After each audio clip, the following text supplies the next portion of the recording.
My name is Rosemary Okello Lale. Currently, I'm the director of the Africa Media Hub at the Strathmore University Business School. And I started this hub in 2018 when I left the Ford Foundation, where I was a program officer. And before then, I was actually the executive director of the Africa Women and Child Future Service, where we started with the colleagues in 1994. And the history of what we used to call it AWC Features was a global media network of women journalists that started as a result of realizing that women's voices and children's rights were not being captured and reflected in the media. And most of the media houses never had policies around that. Neither did they have also capacity. So we took an initiative with various colleagues across the globe, especially within the southern part of Africa, initiated by Colleen Lomona, who was by that time the executive director of the Women's Future Service and also Interpress News Service that was based in New Delhi, that we need to start a platform for women. Hence, AWC, the Africa Women Future Service. The history of the Kenya Editors Guild can go back way in late 90s, when we were called to attend the Southern Africa Editors Guild conference. By that time, Nelson Mandela was the president. And after the conference, we made a courtesy call to his office as the leaders of the media within the continent. And then he actually challenged us that you are here talking about the freedom of the media, the freedom of the people, democracy. And does the media as a sector have a regulatory body that can be able to actually monitor these policies in a manner that enhance the media growth, but also make the media serve the people, especially the marginalized community. And by that time, we're focusing on women and children, and also those who could not access the media. In South Africa, then we thought of, can we start the Africa? So we started the Africa Editors Guild there. And Matata Setu was the chair. I was the secretary of the Africa Editors Guild. And there's a colleague in actually Senegal who was now the deputy chair. So it was a continental body. So when I saw it being a continental body, when I came back home in Kenya, I realized that how can then the media in this country come together and also have a collective voice the way we had already created in the continent. So when I came back, I called the editors' breakfast, as it was called, where the editors attended and actually told them they need to have a Kenya Editors Guild. And so Wagebe Mwangi was that time the editor-in-chief of the nation, actually agreed with me and said that there's need for us to start it. So the editors from the Nation, Standard, all the editors came together. And when we formed it, I again became the first secretary of the Kenya Editors Guild. There are quite a number of challenges we faced, not only from internal, but also within the regulatory body, who felt that by the editors coming together was going to give a strong voice, was going to give a strong stand for, because whenever they wanted to use the media, they could only call one media houses. But when the editors were together, they were not only looking about the policy, but also the sector under which they were operating. For example, if a journalist was arrested, all the media could come together and say a statement and say that that's illegal, that's actually going against the human rights. And so it was a strong voice that also was actually recognized by the government. So especially when you are registering it. Yeah, we took time to register it. And Kalonzo, the then cabinet minister of information, helped us quite a lot. Yeah, and we visited him actually in his offices, whereby we presented a concept. Once he presented a concept, he was able to table it to the cabinet. And then thereafter, we formed the Kenya Editors Guild. And the Kenya Editors Guild was recognized now as a regulatory body. At that time, Media Council was not there. So then they said that the Kenya Editors cannot be a regulatory. What can you form to make sure that this policy that KEG is trying to reinforce is articulated within the governance structure of the government? Hence, the Media Council was formed. It must have been late 90s because early 2000 The academia came in because the academia are the capacity builders. They are the knowledge enhancer, and they're the training stations where all the media practitioners pass through, like the Nairobi University, like the School of Journalism, various institutions within the country train journalists, even here at Strathmore. But we were saying that unless they can become as members, they will not be able to understand the culture and also the spectrum under which the media come. So they're coming in, bringing in the academic angle to the membership. Yeah. I think building a governance structure of KEG was critical, was very important. And KEG having its own offices, and KEG, the administrative office was separate from the governing structure that were now the secretary and the chair, which could only be there for a few years and then you are re-elected by members. So during our term, after I served 2 terms, then we had to leave for the other people to come in because we are building leaders for tomorrow. We are building capacity. So we're kind of creating a lasting institution that is going to last. And going back to Nelson Mandela, what's the legacy are you leaving? I think funding should not be an issue for KEG because KEG is a critical body that ensure that unless we have a regulatory and policy framework under which the media houses, and this include private sector, comes in, will not have a media house that is working for the people. And even the business community who sees media as a critical role in enhancing their business might not find it viable. So it's of the interest of the general public. And when we talk about funding, as funding has changed, we are now talking about local philanthropy. Media houses, they make money. What kind of money percentage can they do to make sure that they give to KEG to strengthen KEG as part of the policy strengthening of their media houses? Thirdly, the government has got a role to play because KEG actually has got even government representative like the Voice of Kenya is part of it. The KBC, Kenya Broadcasting Corporation, is part of it, and all the government agencies.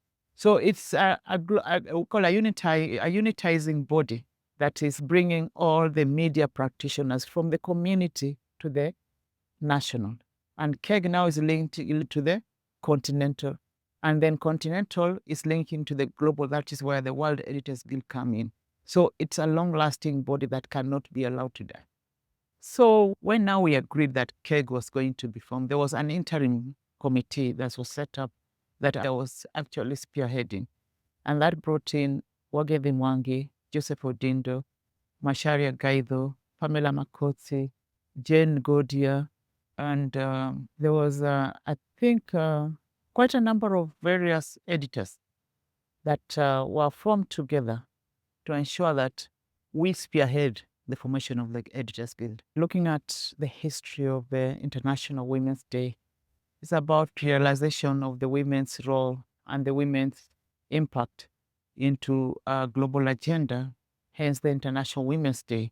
And today that's to set apart to recognize the women, not only as a body, but as a community that can be able to be used to bring changes, either in development, either in community, either in household. So give to gain personally, I see it that unless we take it from an individual point of view, what can I give? For example, when you have children and you have girls, many communities do not consider girls as children, even now. And yet, when you take personal initiative to say, I want my daughter to be like any other person in the world, by taking them to school, by taking them to various colleges, they'll become leaders that can be able to impact that community. So it starts by a personal initiative. Yes, there's policy framework. There's the Beijing Platform for Action that actually adopted gender, one-third gender rule that every government should have, even not government, but every organization and communities. But the gap and the challenge has been that there's never been what we call personal initiative in ensuring that gender equality is achieved. Hence, I think the theme for this year is a more reflective theme as opposed to talking at government, but talking to the rest of the community. What can we give to gain from the girl child, from the women, from our leaders? And this road did not start with us. It started with various women leaders who gave their time, their personal life, And also their aspiration, talk of Phoebe Seal, talk of Wangari Maathai, talk of various leaders who ensure that, in fact, if Phoebe Seal, you hear the story of Honorable Phoebe Seal, she was the only member of parliament during her time.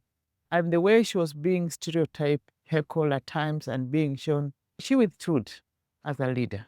She gave that we can, and showed us that we can be able to make it. Now we can see many women leaders, representative, and even the Constitution has made it possible to have it. But we still have got a long way to go. The journey is still big. During our time, there are quite a number of few women who are editors in the newsroom. And when actually you went into the newsroom as a woman reporter, you are given not quote unquote strong stories that were seen as political. You are given as what we call, soft stories, that you go and cover community, you go and cover this, because they didn't see us as that skilling can be able to bring the thinking behind the strong stories that could be able to impact policy. And there was a women's desk that was given. So many a times we are attached to the women's desk. But now we are seeing that women can be able to do all the stories, irrespective of which angle or which framework. But also we've got women who can make decisions in the media. Then what we need to look into is the impact of gender mainstreaming in media policies, how they use it in a single day, not only through stories, but also through the entire structural framework, how the women can be able to grow in that structure. Yes, when actually reflecting back, when we saw that the newsrooms had just one page or just 2 seconds to focus on the women's issue, the women, actually we call ourselves women editors within the African continent, decided that we want to actually start to bring the voices of women, not only within the sector we're working in, but also within the platforms under which these policies were being discussed, like the UN conferences. So we came together and said, we want actually to do daily newspapers for all the UN conferences to focus on what are the gender priorities within that conference. So we could go to even the UNEP conference and start producing a daily newspaper in New York, focusing on gender perspective of the conference. We went to Beijing and produced a daily newspaper. And so when we started, actually, the word gender was not a factor then. It was women's issue. And the word gender came in when women leaders met in West Africa to talk about their positioning to Beijing conference. Hence, the word gender came about. So we were called again to produce the newspaper in Beijing from a gender perspective, focusing on gender and strengthening the discussion about the one gender principle. So that saw us even went up to even Italy or other parts of the world to do those newspapers. So we were able to bring a global community, not only women journalists, but even men journalists, to work with us to produce those stories. Personally, I'm proud of the impact of KEG, that as an organization that started by looking inward, it has been able to gain recognition within the policymakers, but also within the global. Even looking at how KEG was part of the recent African Editors Forum that took place in February. But looking back, some of the key impact of KEG was that KEG became an authority voice that even leaders could be able to look up into. And that made it possible for KEG to start an initiative that was never there before, called the presidential debate, that could bring all the presidential aspirants together in a live forum to debate, to tell the world and also Kenyans what it is that they want to be as a leader. And that started in 2017 when we held the first presidential debate. And this was as a result of actually partnering with the World Editors Forum and also learning from the US presidential debate. You believe in yourself. And believing in yourself is what kind of a person you want to be. Part of my life, young, I grew up in the rural areas, though in Nairobi here, and also now globally traveled almost. I think there's no part of the world I've never been. I was saying, there's no continent I've never touched as Rosemary. But that did not come as Rosemary. It came with people holding my hand, people mentoring me, and also looking up to me and giving me an opportunity. And one of my mentees, I can just say in the news media, was Lucy Oriang, who was actually the chief, an editor within the newsroom under the women's desk. Dorothy Munyao now was one of my leaders. Globally, I can say Christian Anampu was some of the people not only I looked up to, but I had opportunity to engage. And also within the continent, Colleen Lomona was one of the key people. We worked closely and mentored me to be what I am. So being what you can give is that every one of us can be able to mentor a leader for tomorrow. Every one of us is able to actually work with young people to show them that you can make it so that they can believe in themselves. We are in the new media, and the social media is taking shape. And by the time somebody decide I want to do media, I want to become a professional media, they've already engaged with social media. Some of them even have their own platform, TikTok, among others. So the whole idea is how can we be able to shape their thinking into content creation that showcase some of the issues that we are talking about. And content here, I mean that data and using actually AI is critical, though we say that in the new framework we're working in, that AI is taking over our job as media people. And that's not the case, because AI actually is using the content under which we are giving. So that the writing real content development stories, analytic stories, or policy making stories, and also investigative journalism is still critical. So my wish is that how can we be able to work with these skilled, quote unquote, young journalists to be able to actually develop real content that can be able to shape policy, transform communities, and also empower the community to be where we want to be in a global world. If you're serious, the women in the media, it's time to actually let go that women are just there to do certain stories. Women are skilled like any other, and women are leaders like any other. And we need to let go of the fact that a woman leader comes in with their own spectrum, but a woman leader comes in as a leader like any other leader.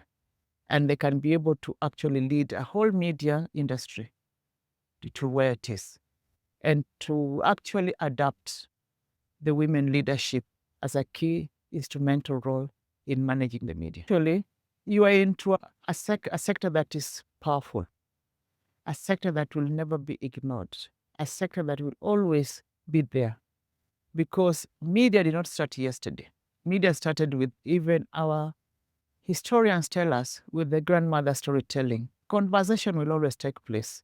Conversation will always engage. People will always like to know what is happening. So young people like you need to see this sector as a sector that is there to be used for the future, even the new technology. How can you reposition yourself in a skilled manner? Find what we call a kind of a specialized area. You can pick, I'll give an example like women and climate change, or gender and climate change. You can bring women and agriculture, or gender and agriculture. You can pick also other areas like women in politics and leadership. Now we are talking, because political framework will always be there. And those stories will always be there. Case studies and feature writing, skilling yourself to become a specialist, and so that the world will know that you're an expert in this area.